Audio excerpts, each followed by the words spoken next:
নমস্কার বন্ধুরা, আমি বারাসাত থেকে রাজা। আজকে আবার একটা টাওয়ার স্পিকার এসছে, তো এটাই সবাই মিলে করা যাক।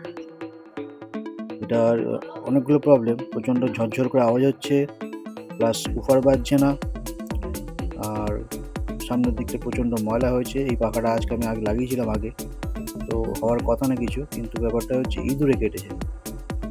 ট্রান্সফরমারের 3টে লিড কেটে দিয়েছে, স্পিকারের লিড কেটে দিয়েছে, আর একটা প্লাস মাইনাসের তার কেটে দিয়েছে, যার ফলে শর্ট হয়ে দুটো ট্রানজিস্টার নষ্ট হয়েছে।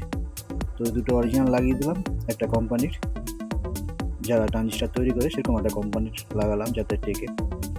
কাজ করতে করতে এই জায়গাটা একটু ঝালাইটা ঠিক ছিল না, ওটা ঠিক করলাম, পুরো ওয়াশ করা হলো। এবার ফিটিং করবো। এই পিছনে ক্যাবিনেটে পুরো ঢিলা হয়ে, মানে যে কটা স্ক্রু আছে তাতেও ঝরঝর করে আওয়াজ হচ্ছে, তার মানে ক্যাবিনেট ঢিলা হয়েছে।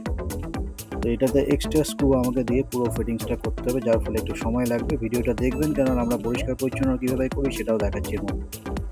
সমস্ত স্পিকারগুলোকে কাজ করার পর এইভাবে আমরা লিকুইড দিয়ে ওয়াশ করি, এতে ময়লা উঠে যাবে এবং চকচকে একটা রেক্সিনের উপর ভাবও থাকে। দেখলে বুঝতে পারবেন একটা চকচকে ভাব আছে। পুরো ওয়াশ হয়ে গেছে। উপরটা করেছি, সামনের এটা নেট, মেটাল নেট আছে, এটাকে পুরো ক্লিন, উপরটা ক্লিন। এবার টেস্টিং করার পালা, চলুন টেস্ট করি।